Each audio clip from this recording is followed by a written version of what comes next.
Look, Gus, I appreciate your gathering this information for me so fast, but I think I'm writing it down incorrectly. All right, let's go over it again. These are the slices of the merchandising pie for Inspector LaChelle. Nettie gets 20%. Plus my 30%. You know, she brokered 33% for me and Jason. Plus 30% for Robbie. Yeah, and that adds up to... 113%. You're kidding. Ah. That's not even counting Darren's usual 40%. Whatever made me think this was going to be fun?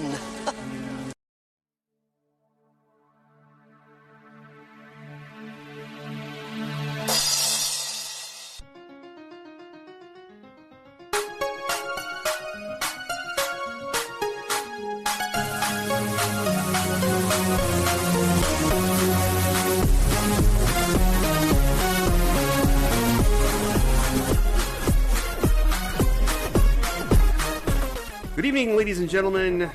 Welcome to episode 24 of the Cabot Cove Confab. This is Sean. And Steve. And tonight, we're going to talk about something foul in Floppieville. Oh, we're going to have... I thought it was the Happy Time Murders, the 2018 film. No, it's nothing Damn. like that movie. Have you seen that movie? No. I think the trailer pretty much turned me off, to be quite honest. And yeah, no one has seen that movie since that movie came out. Nobody likes it, whatever. I just remember there was a Muppet that was masturbating, and when he ejaculated, all this fluff came out from... Are you serious?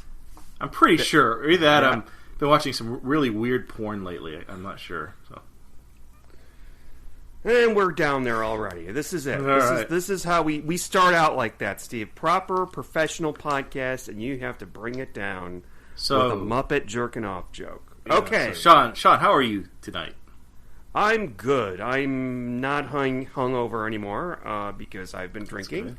I've been drinking for the last hour since I watched this episode, which we'll talk about shortly. But what about you? I'm doing good. More importantly, Steve, how are you? Yeah, well, I'm as loose as a goose asleep in a caboose, but I'm doing fine. Oh, that's very good. Oh, well, you're a poet and you don't even know it. Yeah.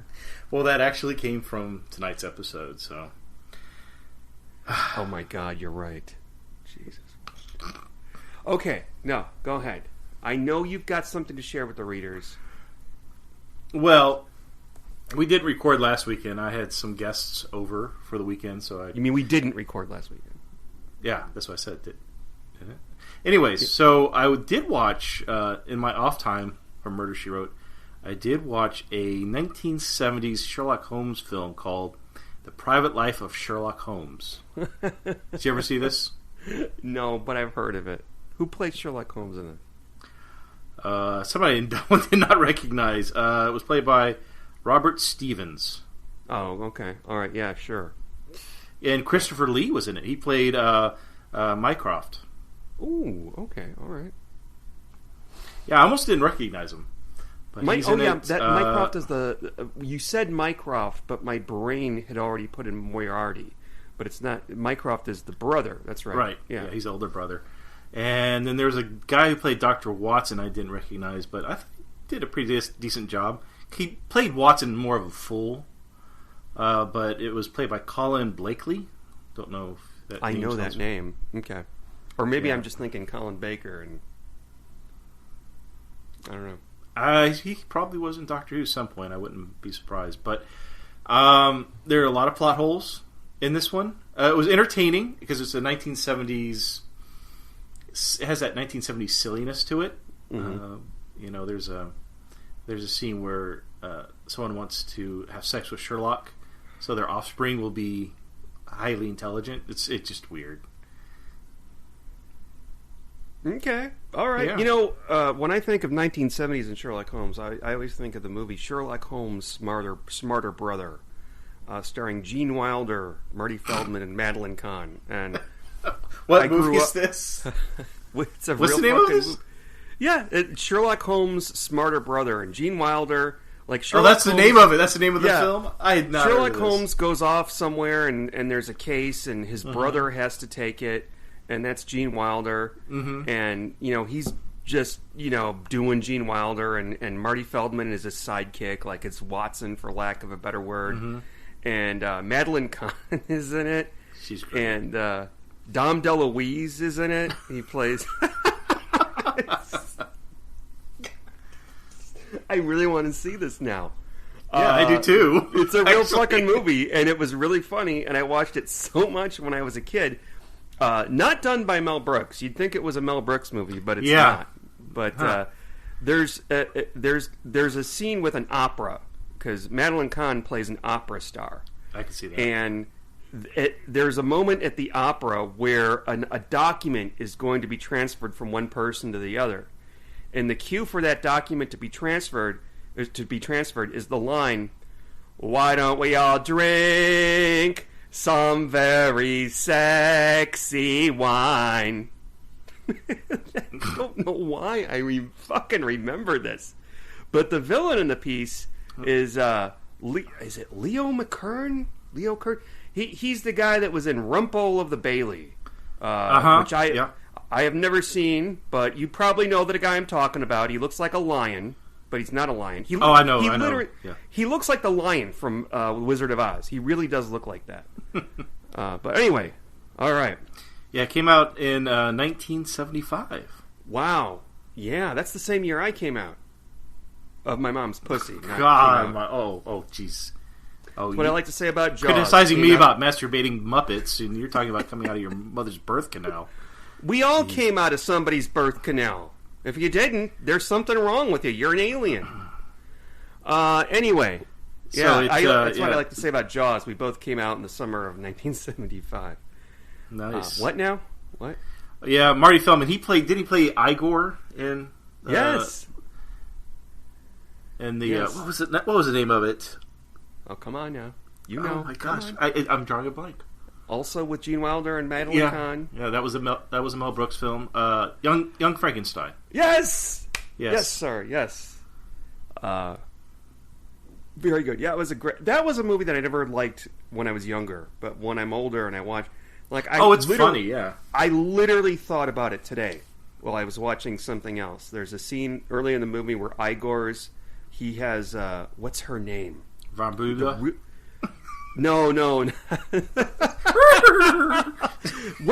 Shelley Long? Is it Shelley? The lady that was on Cheers before Kirstie Alley. Is it Shelley Long? Is that her? Yeah, that's Shelley Long. Yeah. She was in it. She was like the female lead. She. Hello, would you like to roll in the hay? No, that wasn't Shelley Long. Hold on. Yeah. No. Oh my God. No, it wasn't. That was. It was. It looks like Shelley Long, but he would have an enormous Schwanzdigger. What? It's Shelley Long, isn't it? No, it's hold on, looking it up. Terry Garr. Terry Garr. Very good, sir. Yeah. Yes, Terry Garr, the wife from Close Encounters of the Third Date. Lisa Kudrow's mom on Friends, which is perfect casting. Huh. Cloris Leachman was in there. Yeah, she was Frau Bluch or whatever. I can't even say it. Do you know what the joke is? Do you know what Frau Blucher means in German? Is it like horse penis? I don't know. What is That's what my dad told me growing up. He told me that the horses were trained to whinny when they heard her voice because she was playing with their cocks. He literally told me that when I was like 8 and saw the movie. Why? I don't know why he told me that, and like my mom was there. She wasn't like, Bill, that's not what it means. It wasn't until I was like 30 years old that I learned that Frau Blucher means glue factory in German. Oh, it's funny. And now, I get why it's funny. But what's so it's more innocent than what your father told you. Yeah, exactly. For years, I thought that's what it meant. That's what it was all. And I'm like, I don't, And I was watching it. I'm like, I don't get it. Like, but what's funny about her character? Well, Gene has one of the greatest. He knocks on the door, and she answers the door, and he's like, "Nice knockers." Or what about this? Put the candle back. Is that when the bookshelf scene? Look at me. What? Is that the bookshelf scene? Yes! Yes! Yeah. Or when she's like, Frau Blucher's like, would you like some hot cocoa? No. Coffee? No. Tea? No. Thank you. Nothing. Ovaltine? Nothing. Good night. He just does, like, you know, Mr. Anxious, Mr. Furtive so well, you know. Okay, I'm sorry. That was a great movie, though. Man, you know, if we were still doing shit we watch on Netflix, that would be on the docket, that movie. Really? Yeah. More of a comedy, I would think, than a horror film, but yeah. Well, you know what? Spaceballs is more of a comedy than a sci-fi film, Steve.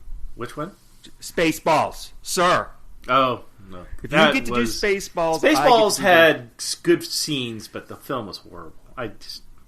No, anyways. it's got one or two... It's got some lines that are perfect. Oh, yeah. Yeah, that was but, funny. you know, funny. She doesn't look... Why did you tell me my ass was so big? And, when he got transported, his ass was in the front, or whatever. Yeah. Oh, you were going to say something? Who's the guy who played the Dark Helmet? That was... Rick Moranis. Rick Moranis. I miss him. Yeah, Last thing I heard about him was he got attacked in New York. That was Really? a year ago? Yeah. He was just walking down the sidewalk and someone jumped him. Really? Mm. Huh. You didn't I hear did about not know that. No. You know, yeah, Rick Moranis, he's retired. Randy Quaid. Do you remember Randy Quaid? Who played the cousin from... Cousin Eddie? Yeah. He went cuckoo. He actually went crazy, yeah. Yeah. He kind of did a rip torn there. He lives out in the middle. He sued the producers of Brokeback Mountain because the movie made it big and he thought it would be like a small indie picture. Why would you sue somebody over that? That doesn't make any sense. I hope he didn't. He's broke. He's broke. He needs money. He's got a big, huge beard. Not that there's anything wrong with that. I mean, if you want a big... I just don't understand the appeal of having a big, huge... Like David Letterman. Not, you know, if you've got, like... If you're trying to hide your... I just don't get it. I don't understand the appeal of a big, huge beard. I mean, you're going to get bacon in there. You know what I mean? Like, I don't know. There's another 19... before we get farther off from the topic that I was trying to bring up... so there's another 1970s murder mystery film that I'm dying to see, and I think it was recently added to YouTube for free, free with ads. But it's the 1978 version of Death on the Nile with Angela Lansbury. Oh yeah, that's on there. Yeah, I watched the first 5 minutes. Very entertaining. I don't need to see that, and I have it on Blu-ray. Oh, you do? Oh, yeah. It's with Peter Ustinov, right? As Peter Ustinov. Yeah, as Hercule Poirot. Yeah, and a few, not only Angela Lansbury, but... Betty Davis? Betty Davis is in there. Maggie Smith is in it. Oh, Mia Farrow? I hope he knows how to stop that. David Niven is in it. Fuck. There's Olivia Hussey, who was one of the murderers in a Murder, She Wrote that we watched. Mm-hmm. I can't remember the name of the episode, but it was the one in London. Mia Farrow, you mentioned Mia. Simon McCorkindale. I think that may have been one of his last movies. He was the husband, the handsome young man. Died shortly after that. He had very bad cancer. Oh, that's a shame. What did he do? He was in Jaws 3. Jaws 3. I think he was in Manimal. Was he in Manimal? Sword and Sorcerer. Manimal. Yep, he was. Yeah. Mm-hmm. Manimal. Quartermass. And what was the lady Lois Childs, who was in Moonraker, was in that. She played the dead lady. Yes. And, yeah. The cool thing about that movie, it's been done twice since. Once for Poirot, the TV series, and then, of course, the Kenneth Branagh one, which I don't really care. I don't like Kenneth Branagh in that role. Really? Yeah, I like the movie, but I don't like him. I think the best Poirot... Really? The best Poirot was Albert Finney in the 1970s version of Murder on the Orient Express. he was really the best Poirot. Someone did an article I read that listed the Poirots. Yeah. Like the most popular. And I think Albert Finney was the second, or maybe first. And then if he was the second, then the first was the one that did the Murder, She Wrote. Not Murder, sorry. Masterpiece Theater. Oh, David Suchet. Okay. I don't recognize the name. Mystery. He was, well... Oh, Mystery. Okay. Here in the United States, it's Mystery. But over there, it's just Poirot. Here, we just bring things over and we... Mystery with...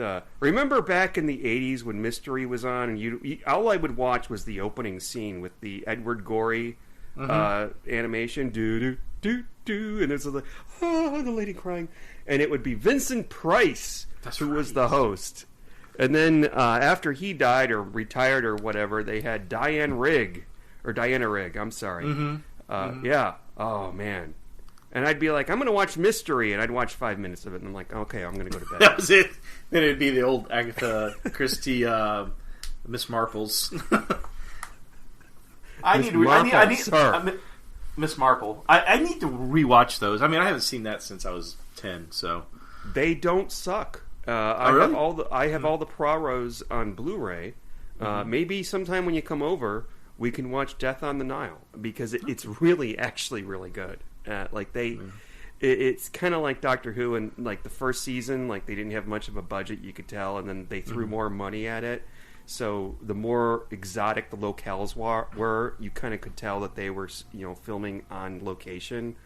But yeah, those are really good. Miss Marple, I don't know that. Never was a big fan of Miss Marple. Everybody likes Miss Marple. I'm more. What about Miss Marbles?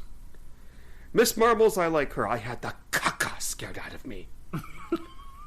That came up. We had a party here last night. Weenie Pooh. I think what she says. We're going to have a lovely murder poo. Peter Falk, stop it. Stop it, I said. The nurse is giving me the finger. Moose! Moose, you idiot! Cow on wall. Sorry, that's probably racist by today. Yeah, you're not supposed to. Yeah, but we'll laugh at it anyway. I'm sorry. Yeah, that came up last night because I started talking about the movie. I had a party here last night. I started talking about the movie Clue, and naturally somebody brings up, but have you seen Murder by Death? And I'm like, sir, I have them both on DVD. Or Blu-ray. Yeah, I think I have them both on Blu-ray. Do I have the Murder by Death Blu-ray? I think I did get it. I was fortunate enough to find a copy way after, I think, when it was released on Blu-ray. That's one of my prized collection, or one of my prized movies in my collection. So now, Steve, I want to share two things I've watched because I saw a film, and I really want to share it with you and the readers because it has to do with murder. It's Columbo-ish, and it's set in Dallas. And for those of you who are true crime fanatics, it's true crime. I saw the commercial. Is this a movie? It's a movie. It's a mini-series on Hulu. Do you have the Hulu there, Steve? I do not, no. Well, we basically... somebody's nephew-in-law came over here one time and logged in, and ever since then we've been using his Hulu account. Well, he's in Norway.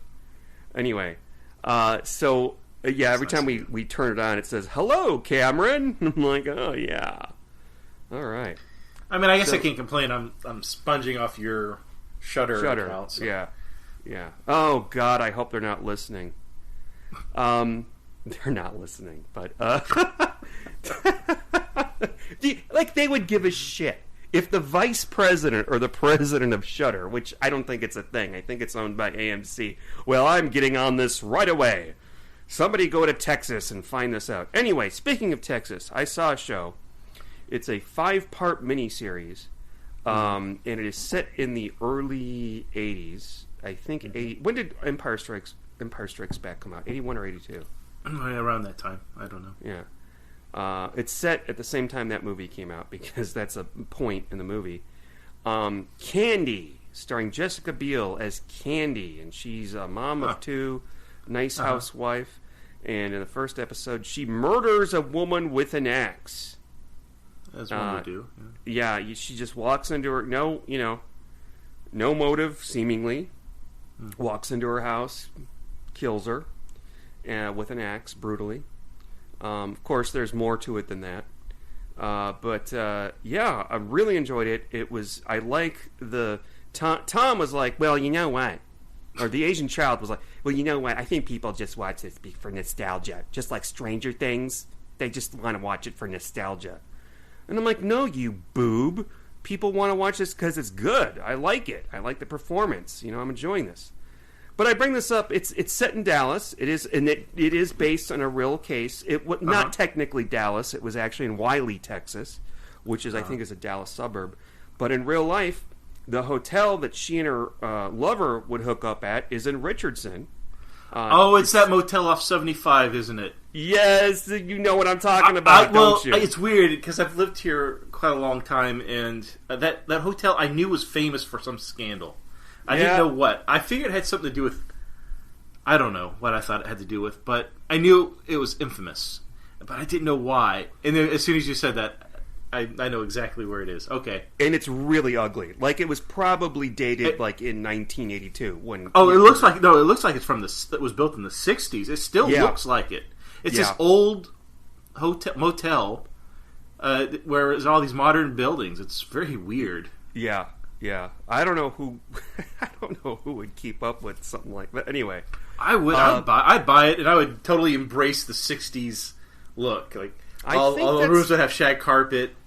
I think that's what they might be doing. I think that's like, okay, we're a sex hotel and a homeless hotel. We're just going to embrace it. We're going with it. It definitely feels like they would rent a room by an hour. It has that look to it. Yeah. So another reason I enjoyed it. Well, I didn't really enjoy it for this reason, but they not once, but twice they bring up Columbo because actually Columbo I don't think was even on the air. I think Columbo was over by the time it was 1981. But at one point, she goes to trial, and her defense is she ends up going to a psychiatrist for regression therapy, where you go back to when you're a little kid. And she's talking about this with her friends, and one guy says, yeah, I saw that in Columbo. George Hamilton, Leslie Ann Warren.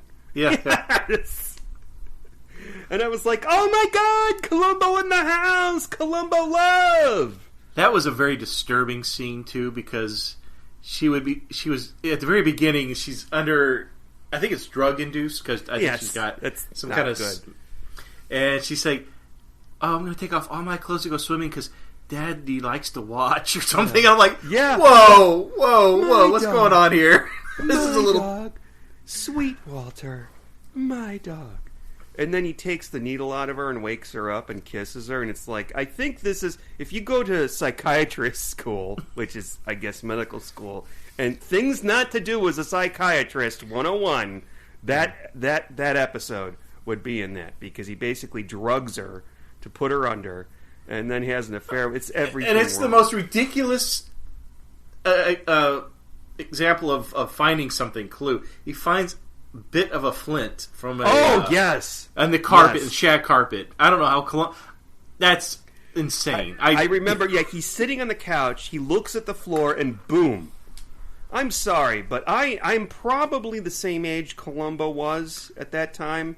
And I cannot see shit on a shag carpet, let alone a little tiny flint. Anyway. Well, let's move on to what we're here to talk about. I have one more thing. Jesus, one more thing, sir. One more thing. I'm going to make a recommendation. What are we doing here on time? We are 23 minutes in. Okay, we're already halfway through the podcast. We haven't hit the 30-minute mark, Steve. There's goals. So, as you know, you've got the Shudder account, and Joe Bob Briggs, this Texan, he is Texan, but he overacts as a Texan critic, and he does this. Probably lives in Austin, sounds like. No, I think he actually lives in Dallas. Really? But or he might live in L.A. now, but. You remember when we used to do the shit we watched on Netflix podcast, and we watched Metropolis, and how much you liked that movie? Yeah. Okay. Well, if you like the silent films, if you enjoy the silent films, he did a movie that I've seen. I've seen it before, but Nosferatu. Do you know what that is? Yeah. Have you seen it? Yeah, no, we've talked about it. I've tried. We've talked about it. I've tried watching it. It's really hard. I think I got about 30 or 40 minutes in, and I was just bored out of my mind. And it's a movie I always wanted to see. It's very slow. Well, it is slow, but it's a silent movie, so you roll with it. I mean, I have to admit, I thought that Metropolis was kind of slow too, and it's long. But the vampire in that movie is the thing of nightmares. Oh, it's creepy as hell. I mean, it's. I want to see the William Dafoe movie that supposedly was. Shadow of a Vampire. Yeah. Yes, where he plays Max Schreck. Who? Yeah, that's the name of the actor that played Nosferatu, which also happens to be the name of Christopher Walken's character in Batman Returns. And so it was a double feature. Oh. They did, Nosferatu, and then they did Nosferatu, the 70s version, directed by Werner Herzog. And in that one, obviously, it's in color and it's not silent. But in that one, the vampire actually talks. And I turned it on the other night, and Friday night when it was, quote unquote live, and I'm like, oh my god, this is so creepy. I can't look at him. It freaked me out that much. But anyway. All right, speaking of Willem Dafoe, I guess we'll talk about Something Foul in Floppieville, Puppet Foo, Slapping Foo, Glasses Foo, 3 stars. Joe Bob says, check it out. Yeah, so this introduces somebody that is related to Angela Lansbury. Do you know who I'm talking about? The little boy, Stevie. Yeah, Ian Lansbury. Yeah. That's her grandson, I guess. Oh, it is? It is? I think so, yeah.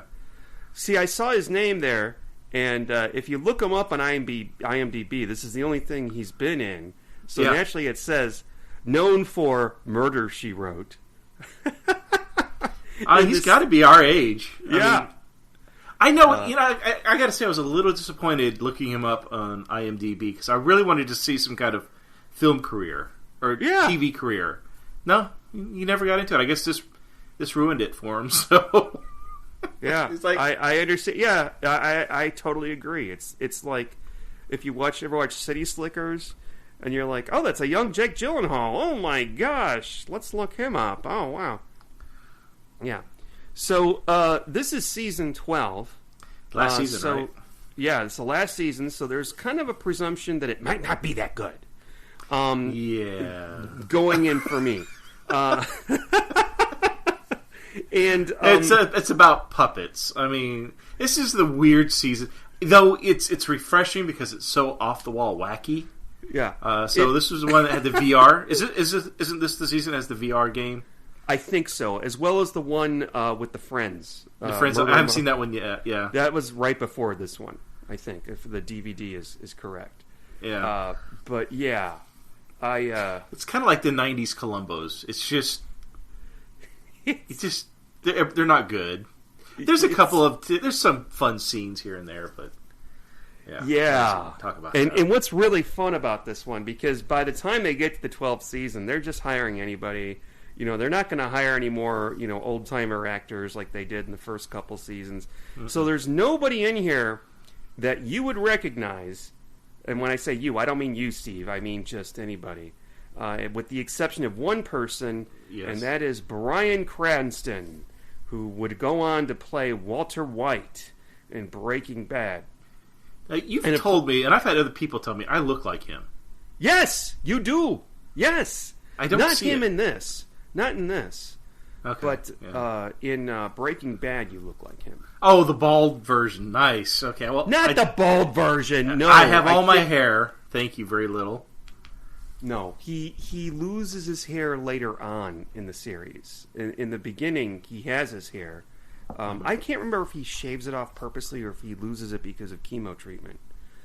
No, he doesn't lose it because of chemo treatment because his lung cancer just goes into remission. But yeah, you do look like him. You've got the same sort of look about you. I can't put my finger on it, but yeah. And I've seen this episode before, by the way, because I remember him, and I remember the puppets. We'll get to the puppets in a second. But I remember that. Anyway, no, I'm not going to get there. This is a big spoiler, but I'll just say it. Yeah, he's been in another Murder, She Wrote. He played a victim, and that was the tennis episode. Just the fucking tennis episode. I can't remember what it was called. Yeah. So, okay, so this episode starts off kind of as a misdirect for me, at least. We see this guy. His name's Robbie, and he's spying on his wife, and she's having an affair, or appears to be she's having an affair. And I'm going to be honest, you could cut that out because this has nothing to do with the murder mystery aspect of the show. Yes. It's just setting something up that's going to just misdirect you. Yeah, and that's okay. That's what they do in mysteries. You know, there's always. But you were thinking there's going to be some clue or something in that scene. No.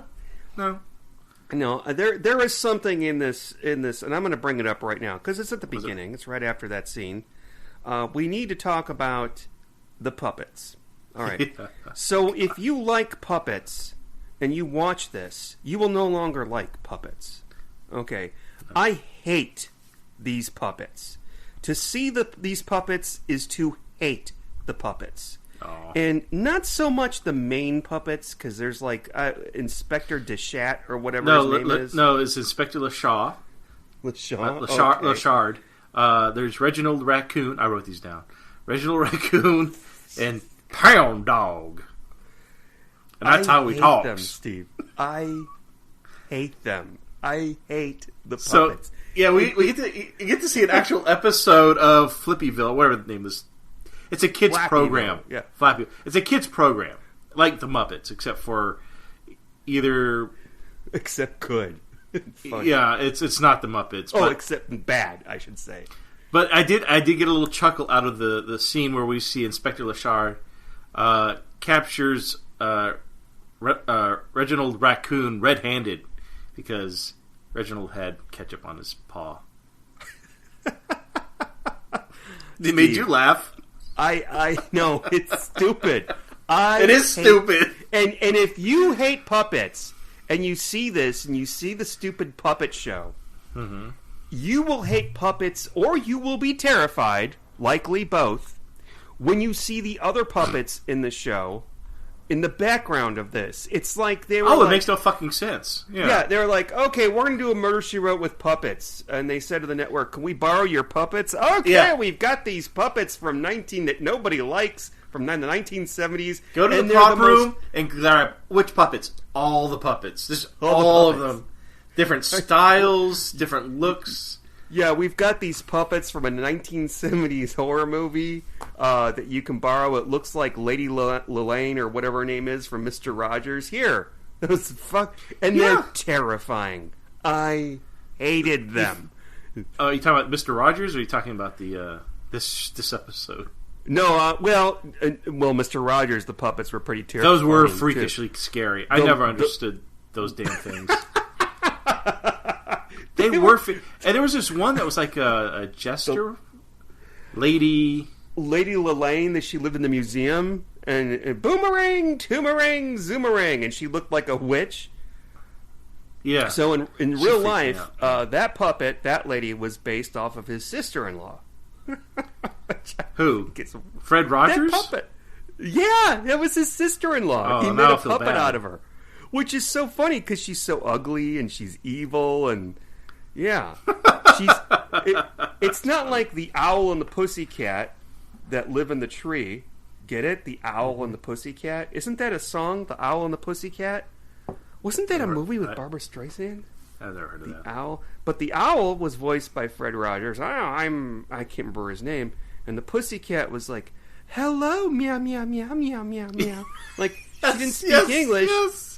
And everybody's like, "Oh, okay, Henrietta." That was her name. Henrietta. Yes, that's right. Man. It's like speak fucking nobody. Why does it? It's like R2D2. Why does everybody understand what she's saying except for us, the viewers? That drove me crazy as a kid. Oh, you know who else was creepy? I'm sorry to get on. I don't want to go off topic. you had the king and queen, and their king was just, he was this old Republican dude, and they had this demon child that looked like he was just birthed. He was just what? Birthed. Because he always looked wet. They put a cloak on him. I mean, he talked like a little motherfucker. Like, oh, my father and mother, he said blah, blah, blah, blah, blah, blah. Ew, you're gross. You're disgusting. Get out of here. Where were we? I don't know. So yeah, it's a really bad puppet show. The puppets, sir. Okay. But it's for little children. I mean, the audience, I would say, it's televised, but the live audience is what, like between 5 and 10 years old, maybe? Yeah, it's kind of like Bozo's Circus, which I've been to personally. Yes. When I was a kid. Like twice or 3 times. So let's talk about the key players here. We're introduced to Darren. Now he's the head puppeteer. I think that's the title. He's played. Huh? Go ahead. I'm so sorry. Go ahead. Oh no, I said I think he's played by older version of Screech from Saved by the Bell. Yes, thank you. Yes, and he has a problem with wearing shirts that are too large because it drove me fucking crazy that his shirt sleeves were too long for his arms. What was Screech's the actor's something Diamond? I don't remember. He's no. What if they're related? I mean, they look alike. Yeah. I mean, it's uncanny. It is it's like his father or something. It's just bizarrely weird. We're also introduced to the I guess the head of the security at this puppet show. His name is Arvin. Because you know what? When you have a puppet show, you're gonna need security. You have little kids trying to break down and go backstage into the green room, and somebody's got to kick those kids out. Yeah, it's going to be like January 6th all over again, except with puppets and kids. And there's another thing I didn't understand. Where is this fucking place? Like, it's a TV studio, or is it just like Branson, like one of those places where you go in there and watch puppets? Looks like it's on a pier or near a pier. Yeah, like is this San Francisco? Where the fuck is this? Wouldn't it be bad, like you're recording and in the background you hear like a foghorn or something going off? I mean, it's just... Well, they have, there's a track, whenever they're out on the pier and they're talking, the soundtrack that they play in the background with the ding, ding, you can hear that in almost every single TV show from the 90s. In fact, I have a murder mystery party that I bought in a box, and it's set on a boat, and in the background is that same whatever soundtrack, Foley, whatever. You can hear the same. What was the last episode I heard it in? It was the one, I think it was, I don't remember. The one where the guy in the wheelchair, and it was, I don't remember. But yeah.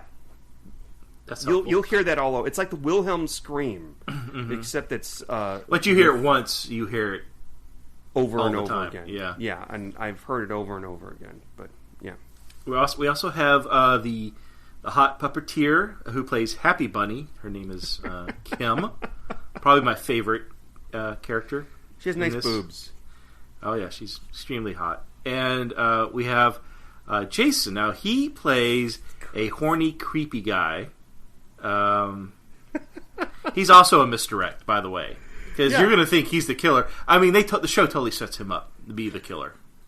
He's like the guy, and there's nothing about him in the story. He's just there, and he's like a person that you would think, okay, maybe it was him, because what does he do? Tell us what he does, Steve. Well, one, he tends to smile when someone walks away. He has this evil grin that comes across his face. He talks to himself via the puppets.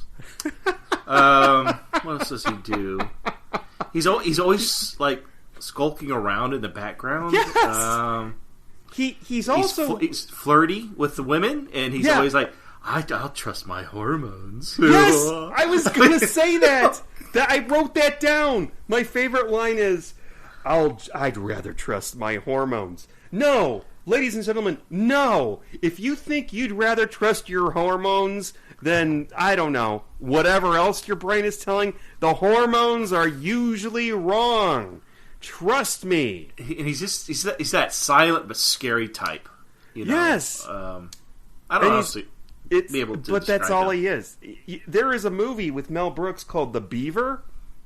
Okay. Stop it! No, I've never heard of this. No, it's an actual movie, The Beaver.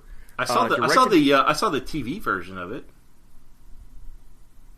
Oh, okay. I'm just going to skip. That wasn't funny. Okay, it's directed by Jodie Foster, starring Mel Gibson, and he's just like you said Mel Brooks. Did you say Mel Brooks though, or Mel Gibson? Said Mel Brooks. Okay, all right. I know what you're talking. Okay, I know what you're talking about. Yes. Okay, go on. And it flopped. It flopped at the box office. Never saw it. But it's really good, actually. Is it? Yes. It's a really good therapy movie. It's a good movie about because he's a dad, a husband, and he goes into therapy, I think. But eventually he gets a puppet that's a beaver.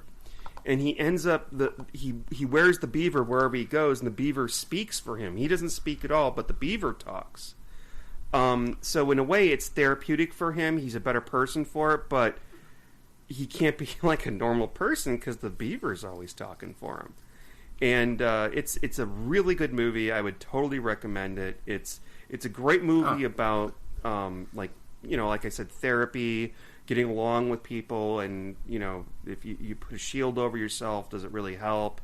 Very much for me personally, like alcohol. Like, could I go to a party and be personable and happy without alcohol? I don't know.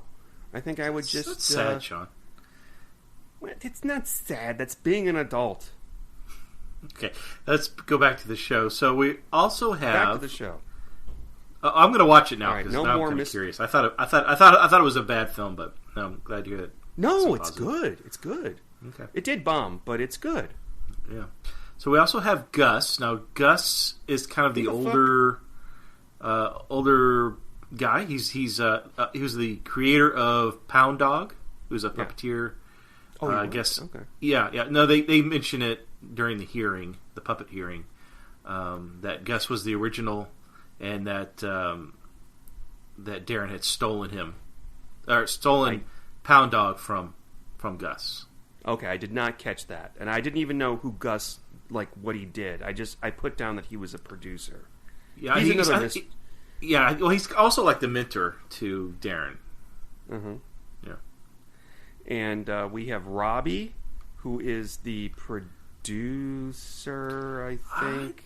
Don't know. He's got a really good, kind of handsome guy, but for the glasses, and he kind of looks like Willem Dafoe too.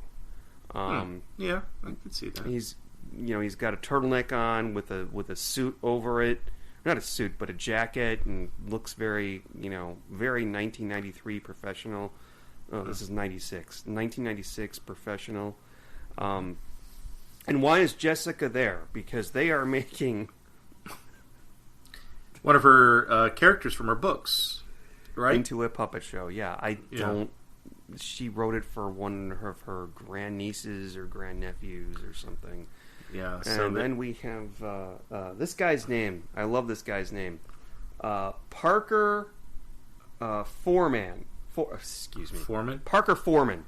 Uh-huh. That's the TV executive. It's not really. I just wrote down executive guy. It's not really clear what the fuck he does. It's just that he works for the network, I guess. Yeah. We have Mary. She's Robbie's wife. Don't be too concerned about her. And let's see. We also have Helena, the costume lady. Don't worry about her. Because puppets need costumes. You know? She's having an affair with is it Jason? No, she's not having an affair with Jason. She's having no. I didn't get that at all. Never mind. She's not having an affair with anybody. Sorry. She's just a glass of warm milk. I mean, she doesn't do anything. Yeah, she's the Sarah Sutton of this episode. Mm-hmm. And then again, creepy puppets everywhere. Yeah, and when you think of puppets, you want to think of like the Muppets, right? Cute, funny. You've got your monsters. Yes. You've got your frogs, your pigs, your old men in the not the balcony. What's the balcony. The balcony. Yeah. You have box, yeah. You have your what was the chicken guy Gonzo? I don't even know what the fuck he was supposed to be, but they all look like they belong together in the same universe. This This is a hodgepodge of puppets, and Hate them. you hate them. But Jessica and a bunch of others are not too happy with Lashard, the puppet. Now, Lashard is a fox. I'm not sure what the fuck it's supposed to be. I do know this, and I just can't think of it at the time. It's a raccoon, maybe. I'm not sure, but maybe a squirrel, something with a tail. But it has a French accent, and it talks like this, Mademoiselle.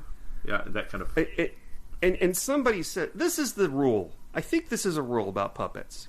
What's that? All right, the Muppets they're mostly over with, right? The Muppets. I mean, now that Jim Henson is no longer with it, yeah. They yeah. And just don't do puppets anymore, folks. Leave it alone. I think somebody on the network said, "Hey, how about one about puppets?" I know, and I have this theory that when they write these mysteries, they start from the end and the gotcha clue. And because if you take the gotcha clue in this, it could literally be about anything. Literally anything. It could be the tennis episode. It could be the Psycho episode, the Psycho the movie episode. Wherever she is. I don't know. For some reason, somebody decided, hey, we'll put puppets in it. No, you can't do puppet. It's like clowns. No, I wonder if Angela Lansbury was like, I want my grandson in this. I want Ian in this. What could we do that would make it family friendly, and I could still have my grandson with me to work on set for a couple of weeks? Like, that's my thinking. And you know what's even worse? He's not. He's bad. He's bad. He's a bad actor. Oh, I know. Don't give me awe. He's like 7. Come on. It's a kid. Sir, come on. I've seen kids act before. I've seen The Sixth Sense. That's an Academy Award winning or Academy Award nominated performance by a kid actor. But this kid looked like he was in a school play. The way he announced his lines. Yeah, got no coaching, I guess. But Jessica and a few others think that Lashard sounds too much like Pound Dog, which I didn't think so. I thought that was a weird. Yeah. I mean, you would think that the actor who's playing Darren, the head puppeteer, is doing the voices of Pound Dog and Lashard. Yeah. Would do something slightly similar. They'd make that reasonable, but they don't sound anything like to me. No. It's like, Sidney Wang sounds like Inspector Clouseau, so you have to check. No! It's completely different. And also, so what if they do sound kind of the same? Nobody said to Jim Henson, Jim, Ernie sounds just like Kermit the Frog. No, sir, no. You know what? Maybe I just need to know more about puppets and the world of television production. There's this movie you might want to watch. What's that? The Happy Time Murders. I don't know if you've heard of it. No. That's horrible. I haven't seen it. I'm not being fair to it, but most people do not like that movie. I like Melissa McCarthy, though. Really? Why? What? Nothing. Okay, so Parker, or a.k.a. Bryan Cranston, like you said, he's the kind of the TV exec guy who keeps the show going on the network. He's getting ready to cancel Floppieville. But Darren brings up that, hey, we've got this new character. And his name is Inspector Lashard, and Parker's like, sold. Okay, you got your extension. I mean, just like that. He doesn't even see it. Darren just tells him about it. This is the worst executive decision I've ever seen in my life. Like, really? Yeah, and but there's a few stipulations. First, it has to be a warm up, because I think Darren wanted Lashard to have its own show instead of the Pound Dog show, whatever the fuck the thing's called. Excuse me. What the hell was that? No, I went to pick up the bottle to get a drink, and it clinked against another bottle. Oh. We have a lot of bottles here. We had a party last night, and people brought gifts. And when you're older and you have a birthday party, not my birthday, my partner's birthday. He's 50. He's 50. You kick and you pounce and you jump, and I'm 50. No, you don't remember? Okay. Saturday Night Live. But when you're older, okay, yeah, you can bring... And people were asking me, what should we bring them? You know what I said? Scotch. So we've got 3 nice bottles of scotch and a bunch of wine. It's like a fucking liquor store over here. We're going to be drunk for a week. I don't think I'm going to show up to work tomorrow. Oh, wow. Okay, so Sean will be looking for a new job, I guess, in 2 weeks. So, where were we? So, anyways, and one other stipulation is that Darren cannot do the voice because it sounds too much. Lashard sounds too much like Pound Dog, and and the other thing is that you have to hire this, I guess, famous voice actress named what is her name? Natalie Holt. Natalie Holt. Yeah. Which I think she on IMDb she has second billing in this, but she's in it for all of 2 minutes. I think she's only in 2 scenes. Is she somebody famous? I didn't look her up on IMDb. Is she? Like, she does... There's a scene where she's doing her lines as like a cartoon character. And it almost sounds like when she's doing the voice, it sounds like something from Pee Wee Herman's Playhouse. You know what? I really wouldn't be surprised because she actually does a really good job. Yeah. Although I don't think that somebody would be allowed to do all the voices like that unless they were a star. But she probably does voices and stuff that maybe we watched when we were kids or something, I'll bet you. I recognize some of those voices, yeah. I didn't recognize anything she was in, though. But I just looked really briefly. So, yeah. So, later, we cut to later in the evening. There's a private puppet show going on. It's a private puppet show for nobody. The audience is clear. The set is staged on the little puppet box, whatever that thing is called, and it's a courtroom, like a British courtroom, and we see Lashard as the judge. We see the raccoon, Reginald Raccoon, another Happy Bunny. They're in the witness stand, or what? I don't know. I'm not sure. And then the jury, Pound Dog, jury. Pound Dog is on trial, and this is where we kind of learn more where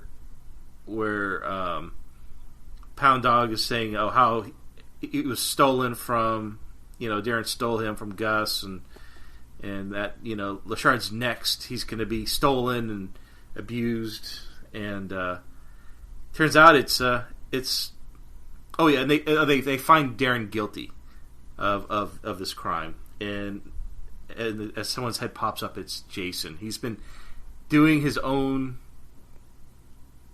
I don't know. He's kind of doing like Rick Moranis and Spaceballs, like, oh, you're gonna die, and then Colonel Sanders comes in and he's like, oh, you didn't catch me playing with my Spaceballs figures, did you? Do you remember this? No, I didn't catch you playing with your dolls. I mean, your action figures.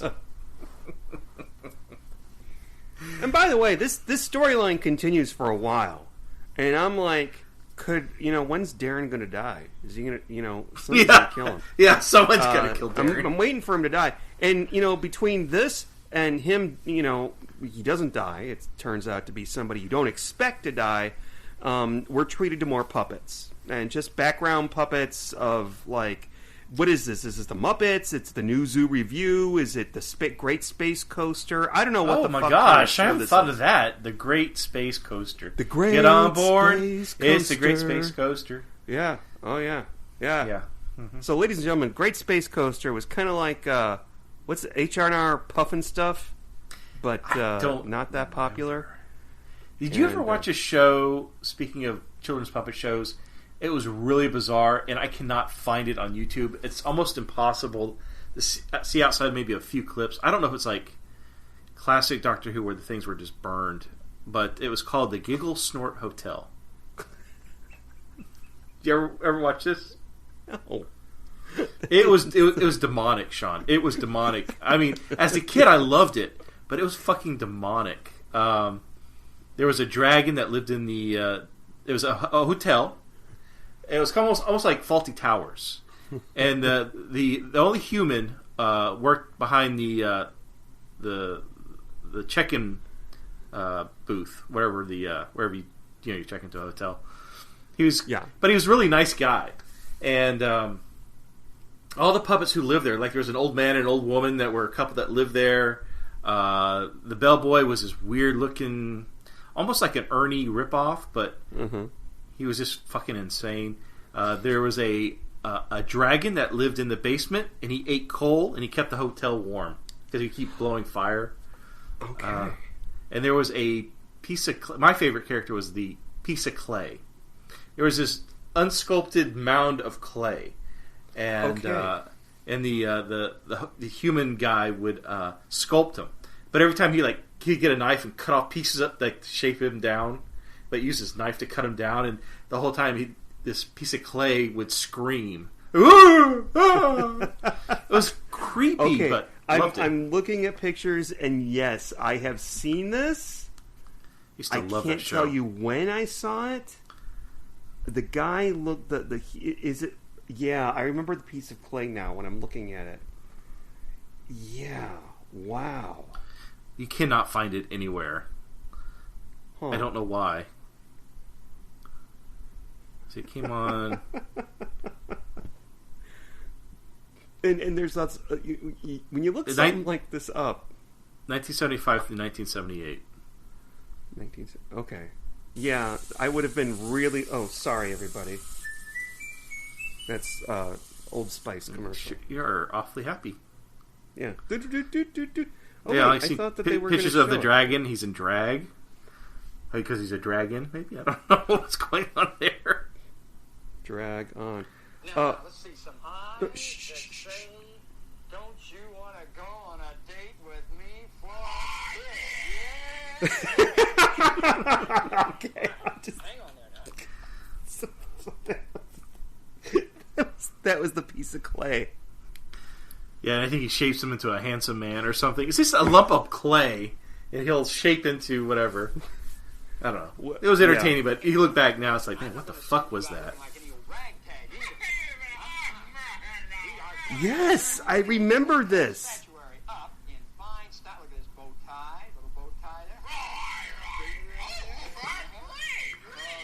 Okay, I'm good. Okay, put it down. You can watch it afterwards. I will watch this tonight. Yeah, I'm hoping somebody releases this, like Shout Factory finds the originals and just releases it. It's just yes, please. But when they release it, it will be Scream Factory. Because I remember that. I remember that pile of clay because he put yes. Oh my gosh! Wow. You've just unlocked it's not lizard brain thing. It's like a 4-year-old Sean thing. Anyway, so we back find to out the puppet that, story. Yeah, Darren has kind of been overselling this new puppet, and one of the things is that Bryan Cranston wants 50% of the profits from the show, and he promises him that. He's also giving Jessica more a percentage. He's giving Jason more percentage, and then we find out he's got his typical 40% percentage. So he's at this point he's already promised 190% of the profits to other people. And we figured that out because thank God Jessica and her friend, they write it out on a notebook. They do the math. And they can't do math in their heads. I love it. It's kind of like the Gus is like, well, how much is that? Holy shit, Gus. What's 2 plus 2? It's like, guys, 3? I think it's... But what they have on the piece of paper, I think, added up to 90-something%. No, it added up to 113. It was it did? Yeah. Maybe it's good that they spelled it out like that, because dummies like me. But it's for the old people, because the old people, back in 1996... they just when a piece of chocolate was a nickel. Yeah, let's have a Werther's original. I love those. I like them too.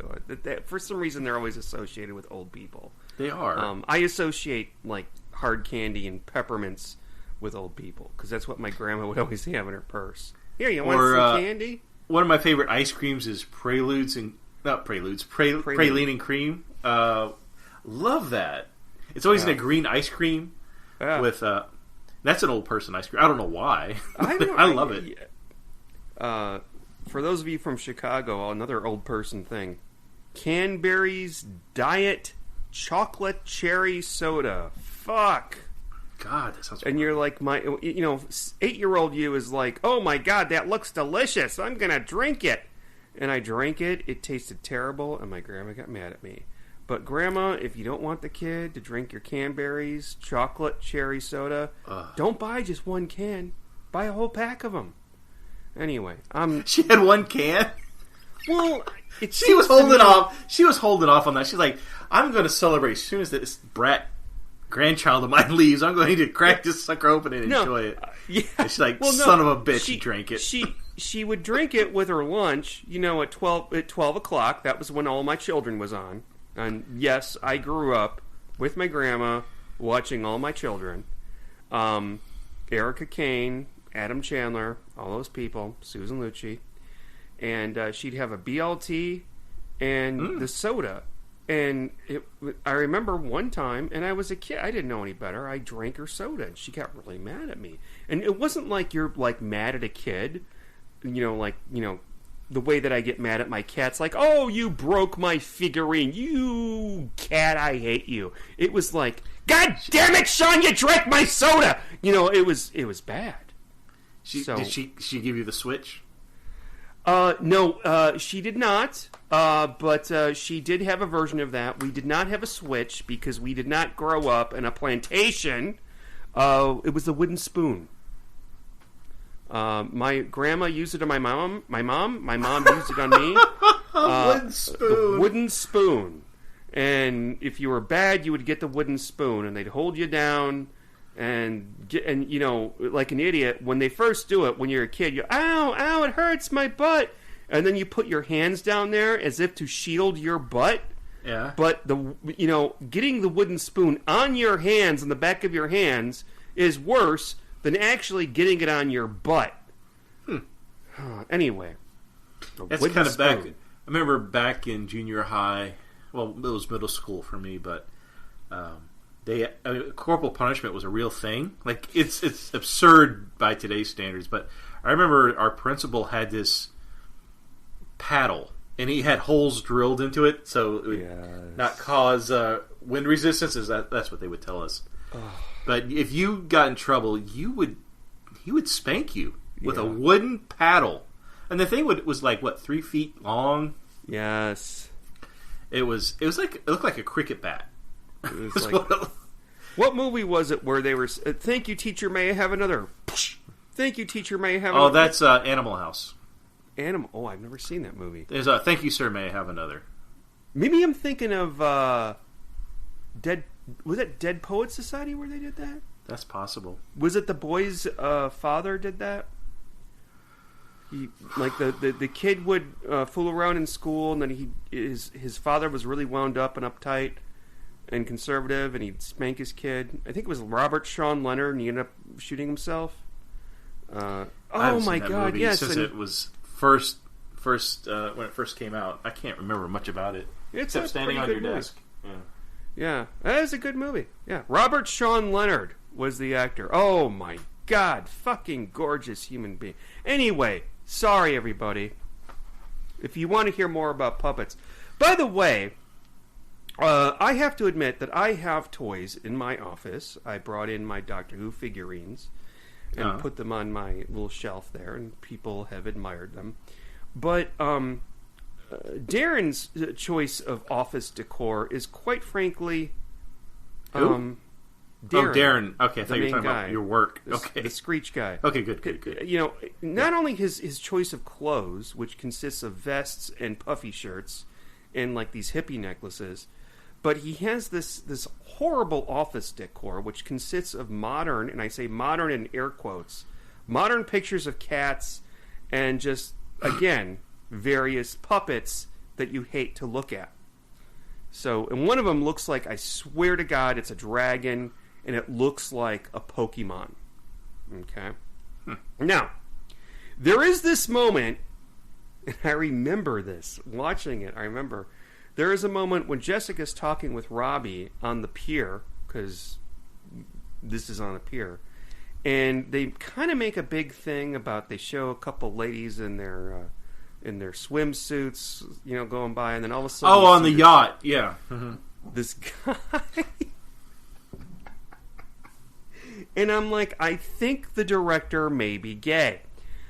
Because this guy has no shirt on, and he's wearing stonewashed jeans, as you do in 1996. And he's in the background, and he bends over to do something, and his ass is just right there. Well, not right there, but it's behind Jessica, like right on the right side of the screen. And it's like, okay, I'm not complaining, sir, but why is this there? That is very distracting. And that doesn't... Did you notice this, Steve? I did not notice that. I noticed the girls on the yacht. That's what drew my attention. They made a point of showing that. Yeah.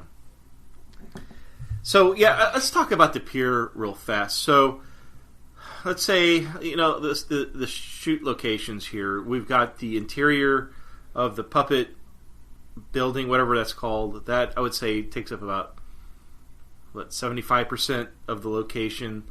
But the second most used location is that damn pier. It's every time Jessica meets somebody, it's at that pier. It almost feels like they said, okay, we got one day to shoot all our scenes at the pier, so Jessica would do her scene with character A, and then okay, next, who's it next?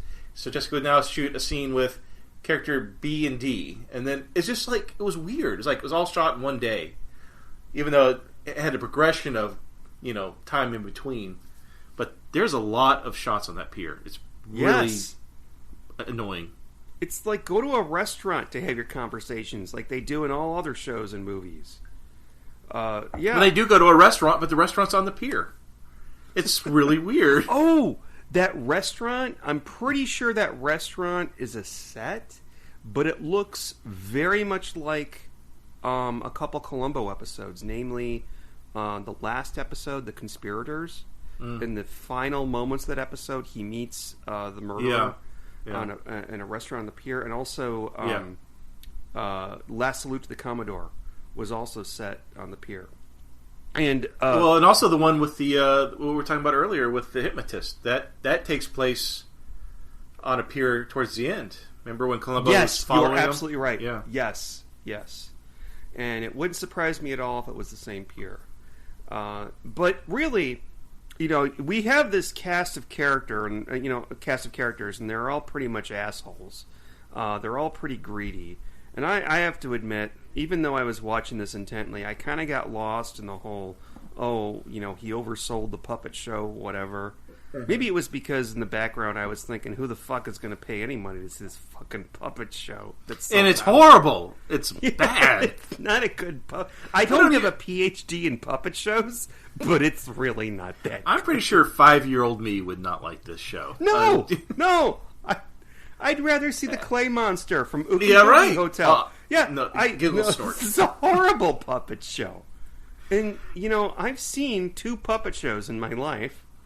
And we have the Muppets to thank for that, because the Muppets pretty much put an end to puppet shows. Fuck. Although, there's that movie, Being John Malkovich, where John Cusack is a puppeteer, and he actually puts together some really cool puppets that look Don't really remember neat. that. It's been forever. It's a long time ago. Go ahead. Go ahead. I'm sorry. I was just going to say that. Robbie meets that's the husband and wife. Robbie meets Jessica at the pier, and he discusses. He thinks Mary is having an affair because it would explain that scene, the very first scene of the episode. How I hate how that turned out, but yeah. And then we see Jessica again on the pier, talking to Gus about the percentages. We do find out that at one point Darren and Bryan Cranston have a meeting on the pier. No, I'm sorry, it's outside of a building. And he says, okay, you're going to give me 50% of profits, which he's already over. He's already past 113% on who he owes. But he says, okay, and you're going to put it in a private bank account, and this is all under the table. Well, we find out later that Darren has a one of those little pocket recorders, and he recorded the whole conversation. Yeah. And he's probably going to use that for blackmail. Very high tech back then. My mom was a legal secretary, and that's what they would do dictation on. Was Really? One of those. Yeah. They don't do dictation anymore, lawyers, but maybe not me. Anyway, go ahead. But, so Jessica's on her way back. I guess it's now evening, and she walks back to the studio. I don't know why she's there alone, but she walks in, and she sees Darren over Arvin's body. Arvin is D-E-A-D. He's stone cold. And I feel kind of bad for poor Arvin. I mean, he's just kind of lurking around like... Well, he was kind of douchey. He was a nosy guy. Every time someone would have a private conversation, he'd just be right outside. The camera would focus in on him, listening in. Did somebody mention me? No, I'm just the security guy. I just have to... the first day that he got the job, he's got to go home and tell his wife, well, I'm security at a puppet show. And my name is Arvin. Okay. I just, if he's probably eternally pissed because his name is Arvin, he's the security guy at a puppet show, and fuck, he gets murdered. Poor Arvin. Like, I hope he's reincarnated as, I don't know, something nice, like a dragon or something. But anyway, yeah.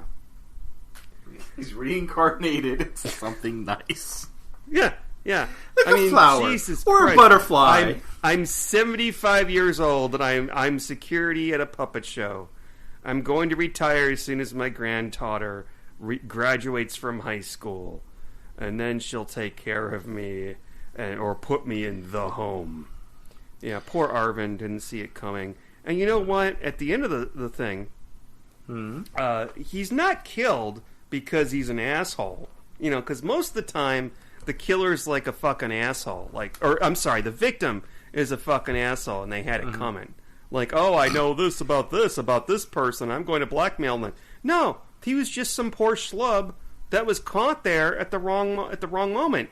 And we know that going into it because the killer was trying to get into the file cabinet that had the tape in it, and that was the tape that Darren used to record Robbie with.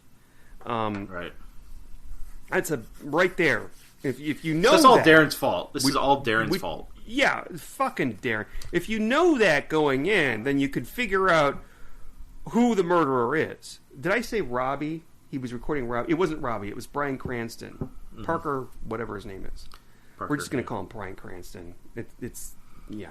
It's easy. But by the way, I have to give a shout out to and I just wrote down. I didn't write down his name, but Lieutenant Bad Actor. Oh, that's his name? Oh. Yeah. I think it was like Lieutenant Spiegel or something like that. He was terrible. So, it's like you've got the easiest part in the world. It's been played by 242 other actors. Every time Jessica goes somewhere, there's a local constabulary that's going to help you. But he was terrible. It was I wouldn't say terrible, but very forgettable performance. No, I would say terrible. I'm sorry. I know this gentleman may have a really good career now, or, maybe not. Maybe he's like a security at a puppet show or something like that. But right. Yeah, he was awful. Anyway, so it turns out that the lovely, is it Mary or Kim that gets a hold of the tape? Yeah, so it's Kim. But before, what leads to her is Jessica notices when they're doing the investigation. Jessica notices on Kim's desk there's this clipboard. Has a brochure to Fiji, and we know it's Kim's because her name has got one of those little label maker stickers of her name on the clipboard itself. It says Kim. That's convenient. Oh, you know what else is convenient?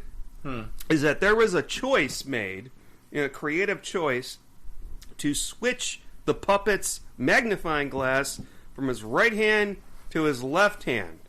Oh, yeah, we forgot to go over that. So, yeah, Kim... and if you didn't think this is a clue when you saw it, then I don't know what. But go ahead. You weren't watching.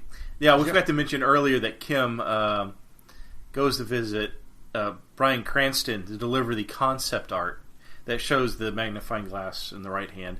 But she's being very seductive. And she's like, "Oh, I'm happy bunny. You know what bunnies like to do, don't you?" And stuff like that. And Bryan Cranston seems very engaged. Let's put it that way. He's very interested.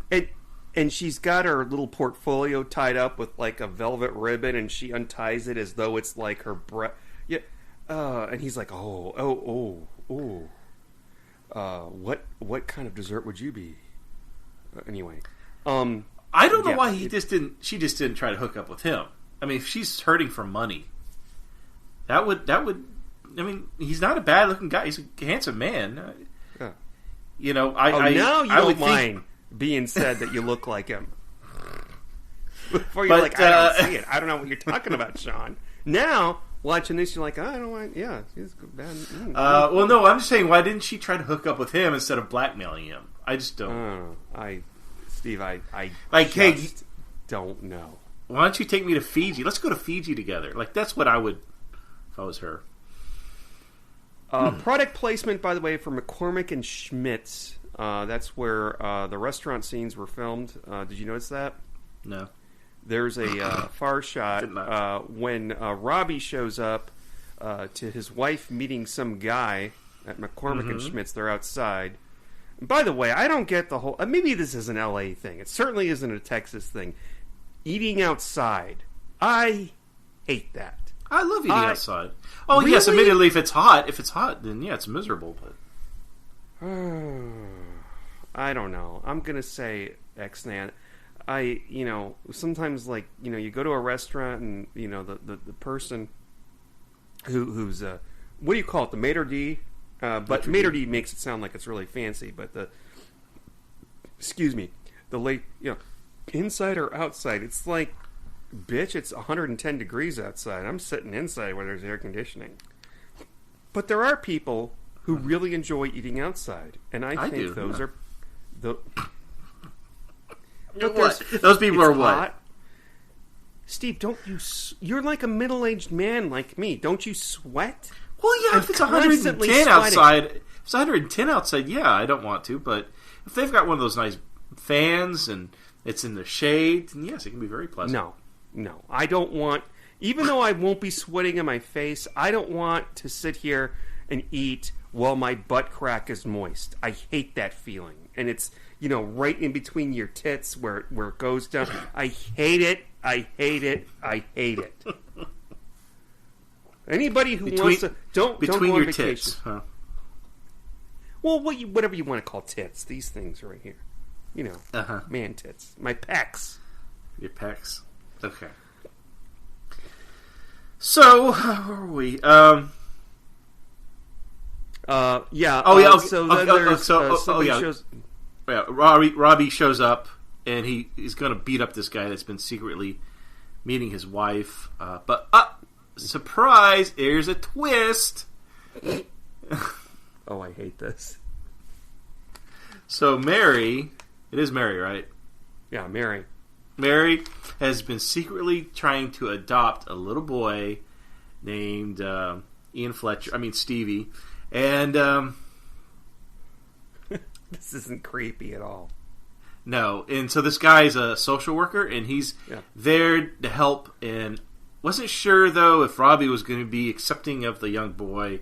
So they're having these secret rendezvous meetings at night during lunch. No, there was something going on. Okay. I'm sorry. Yeah, this is not a thing. This is if you are a social worker and you're trying to adopt, you don't meet with just the would-be mom. You have to meet with the couple.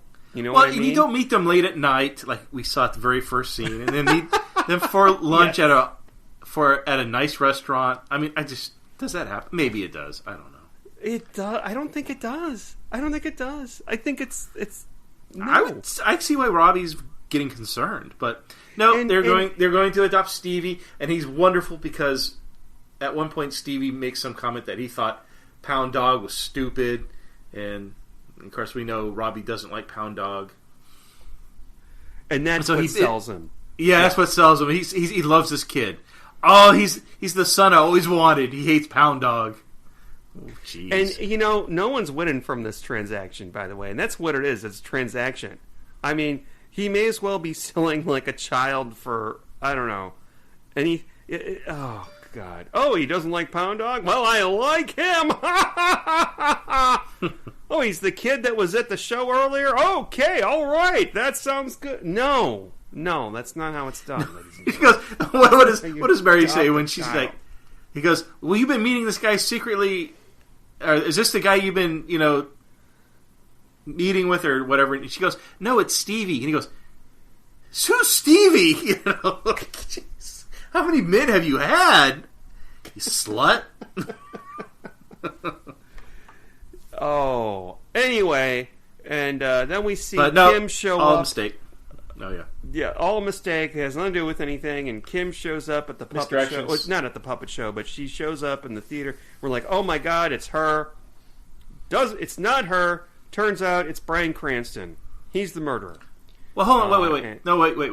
Set it up a little bit because Kim walks in. It's late. We go into the evening. I guess it's evening. It seems dark. So Kim walks into the audience room or wherever they hold these puppet shows. Nobody in there, as far as we know, but there's a puppet show going on. Another creepy puppet show going on, and it's, as you do, yeah, as one would do. And Jessica pops in from behind her and accuses her of I don't know what she's accusing her of. She was the one that gave Bryan Cranston the tape that was like, I'm going to reveal this to everybody unless you pay me type of thing. Mm-hmm. And she was there the night of the murder, and I think that she was the one that took the tape out of the... No. She didn't. But she had access to the tape because she's the one that she mailed it to Bryan Cranston's office. And he found out later she was going to blackmail him. That was going to pay for her trip to Fiji. Of all this shit to blackmail somebody for. Anyways, so I guess she delivers the tape to Bryan Cranston, but initially he was looking for it himself, and when he bumped into what was the security guy's name? Arvin. Thank you. What a weird ass name. So he runs into him, and there was a struggle, and he ends up knocking him over the head with a flat iron. Bizarre. It was inside. Yeah, this is what I don't understand. Is that apparently a flat iron? What is a flat iron? Did they? It's an iron. I don't think they showed it. What you iron your clothes with, your shirts. No, that's not. Yeah, I think it's like a crowbar, isn't it? No. Sir, you watch it again. All right. No, but Bryan Cranston uses the puppet as to hold the weapon, the killer's weapon. And that's why they're like, oh, the puppet did it or whatever. Oh, it's stupid. Wait, I'm googling flat iron. But yeah, the thing that why you do that? The thing that kind of gave Jessica the hint was that Bryan Cranston talked about the magnifying glass was in the left hand when he wouldn't have known that because that was a change that was made to the character.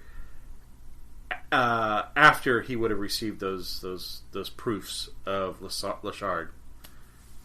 So that means he was in the office at some point earlier and saw the puppet because he used him as a murder. Mm-hmm.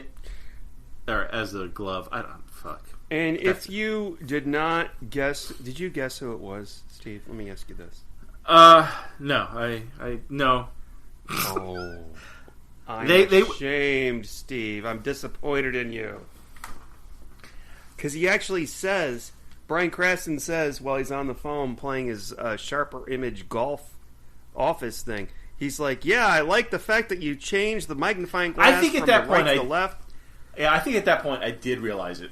But because I knew it was going to be a clue because they were showing photos and when Darren moved the magnifying glass to the other hand, I'm like, why would they show that? Exactly. Why it's would got to they? be a clue. Yeah, it's a clue. Even though this episode is full of misdirections with Rob and Mary with their adopted son or soon to be. Jason was just a weird, creepy dude that just would talk to himself. There's even a scene where Jessica's asking questions around, and Jason, she walks off, and Jason, the creepy guy, is looking at a mouse puppet he has on his hand, and he goes, "You know what they say? What curiosity did to the cat?" And the mouse talks back to him. I'm like, "What the fuck, man? This is just..." Yeah, he was totally that guy from that Mrs. Columbo episode.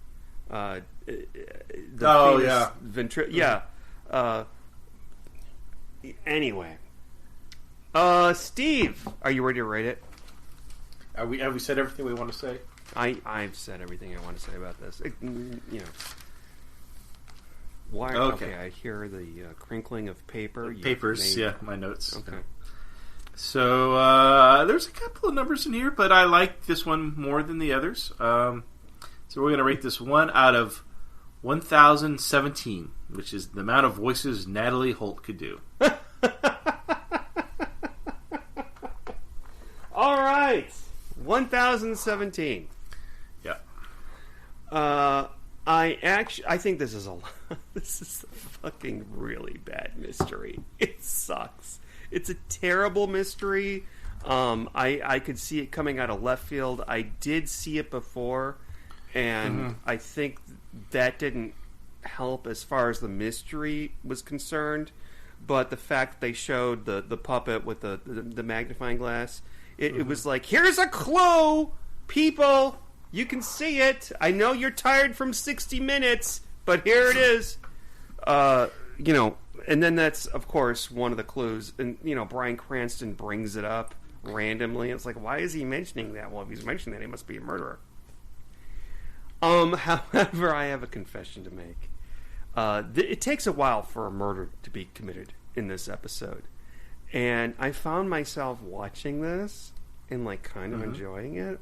Not for a good reason. And then all of a sudden I was like, wait a minute, who's going to get killed? Okay, Darren's going to get killed. And Darren was not the one that got killed. No, because everybody hated Darren. Everybody was out to get Darren. And that was the weird part. Darren is seen at the scene of the crime. Mm-hmm. I don't even think he gets arrested, because usually there's this... No, he does. That, he does get arrested eventually, because they find his fingerprints on the iron. Yeah. So because he's the puppeteer that used... anyway. By the way, I looked up Flatiron on Google, and all that came out was curling irons. I don't know. Just that's what he got brained with. Yeah, a curling iron. Yeah, Cranston just wanted to give him a nice little perm. I mean... Yeah, so I think that this objectively it really sucks, but I don't want to say that I was on the edge of my seat the whole time, but I still watched it. I didn't yawn, and we've seen episodes that were just milquetoast. This is not milquetoast. I mean, it's funny, it's fun, it's kind of like the VR episode, which I've yet to see. But just the fact that she goes and does that, like, oh my god, I want to see that. Or the Friends episode, which I have seen, but I don't remember anything about it. So I'm going to give it a 738. I kind of liked it. I mean, I liked it for fun, but I didn't like it for the mystery. And I'm going to go back to what I said earlier. It's as though somebody had a skeleton of a Murder, She Wrote episode.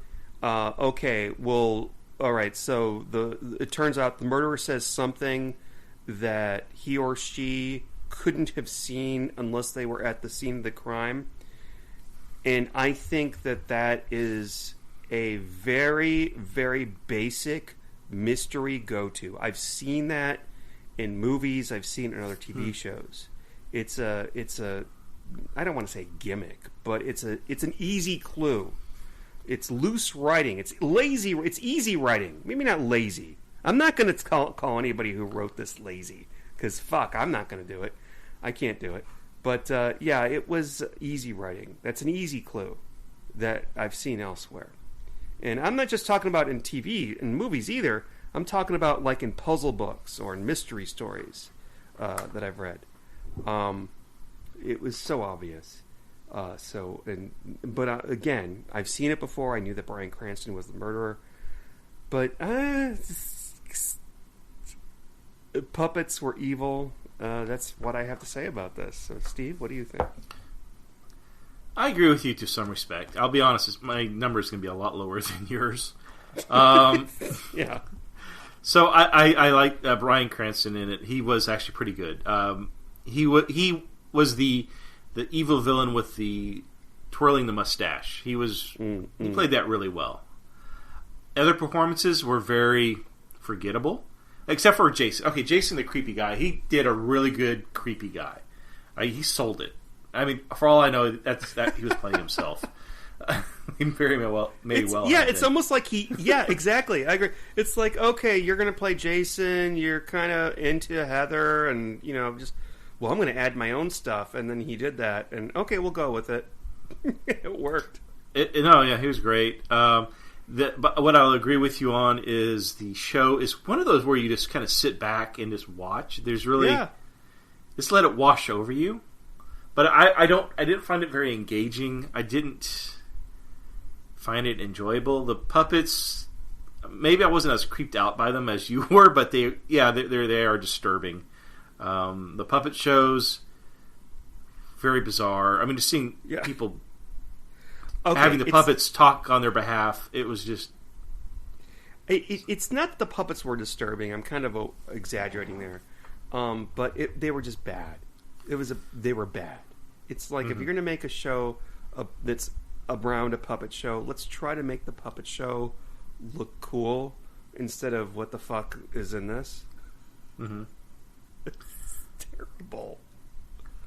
I'm not going to see this puppet show. If I brought my child to see this puppet show, I'd be like, okay, after 5 minutes, I'd be like, let's go. We'll go to McDonald's, okay?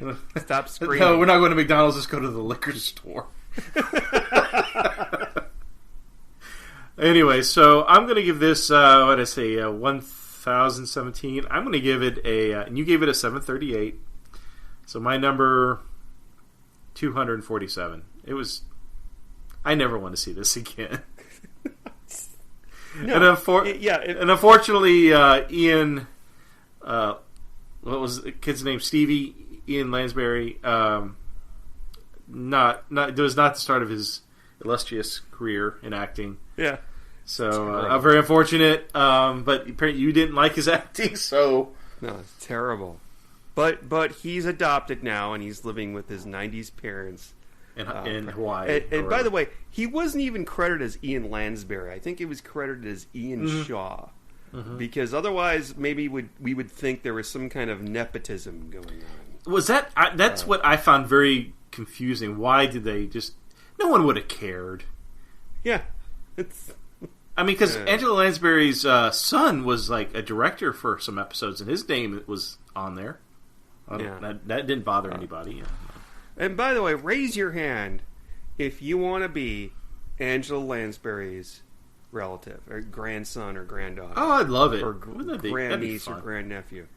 I learned something fun about her. The reason that there are so many... we've only done one episode, but there's been a number of episodes that are set in Ireland, and that's because she used to live in Ireland, so she must have had a hand in that. So yeah, I saw that too. I think we probably watched the same documentary. All right, I'm ready to find out what we're going to watch for next week, and I'm excited. I'm especially excited because we're back to season 1. Yes, we are. Would you look at that? We have now done 2 pass-throughs for the seasons 1 through 12. So this will be our 3rd season 1 episode. All right, Steve. Are you ready? Wait, hold on. I got it. The cats are setting it up. Hold on 1 second. Oh, here it is. I mean, the cats... Yeah, it's right over there, cats. I found it for you. All right, hold on. The cats are still not done setting up the wheel. Here they go. All right. So, Steve, as soon as you're ready, you may spin the wheel now. All right. Oh, I'm sorry. That got caught in one of the cat's tails. I apologize. I'm sorry, kitty. All right, we are going to be watching. Oh, I like this title. Tough Guys Don't Die. From season 1. Do you want to hear what it's about, sir? Yes. Tough Guys Don't Die? Tough Guys Don't Die. No, what Jessica episode meets... number? I don't know. 15, I think. I think it's 15. But that's what the DVD thing says. But they don't usually put them in the same order on the DVD sometimes. That didn't make any sense what I just said. Sometimes they don't put them in the same order on the DVD that they actually aired. So your source might be... Anyway, I'll read you what it's about. Okay. Jessica meets tough as nails Harry McGraw. Is that Sir, is that the guy from Chicago that we saw with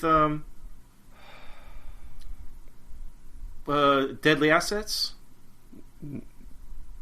Yes, it is. Could you just hold on? Oh, I got excited. I'm sorry. I know you get excited. But can I read the thing? Sorry. I'm going to start from the beginning now. Okay, Jessica meets tough as nails Harry McGraw. That's Jerry Orbach of TV's Law and Order. When they must pinpoint the motive for the murder of a private detective. Yes, sir! Yes, that's the same guy, Harry McGraw. No, that's not the same guy, is it? This is obviously... It is? Okay. It's the same guy, yeah. Okay. You actually sent me a text with a link to spin-offs of Murder, She Wrote. Oh, yeah, season 9, yeah. Yeah, and I did not watch that, but I think, this is a character that's going to come back. So I'm assuming this is his introduction, since it's in the first season. It's the 15th episode. So, Do you know who Jerry Orbach is? Law and Order? I know the name, but no. Which one was he? I don't know. He's I know. Guy. Wasn't he in Dirty Dancing? Yes, I think he played her dad. For horror movie aficionados, I think he played the psychiatrist in the movie Rabid with Marilyn Chambers, directed by David Cronenberg. Okay, that's interesting. So yeah, on YouTube there is a video of, I forgot what season was this one, but I think this is the one that did get a spin-off, if that's what I'm thinking of. So only one of those got spin-offs. Yeah. So right now, I think I say right now, but there was years ago. Jerry Orbach is also the candlestick from Beauty and the Beast. So he was the one that's saying, "Be our guest, put our service to the test. Try the dishes, they're delicious, they eat it." Da, da, da. I love that song. You're not. That was horrible. I saw that movie when it first came out and never wanted to see it again. Sorry. First animated movie nominated for Best Picture at the Academy Awards. Did not win. So Steve hates everything. I love everything. I just hate people, like Willow Pill. I hate people. Great note to end the show on. So say goodnight. Good night. Say goodnight, Steve. Good night. Good night, fuckers.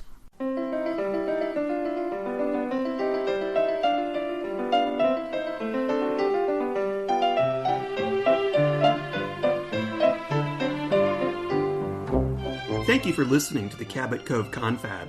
If you've enjoyed it, please leave us a favorable review on Apple Podcasts.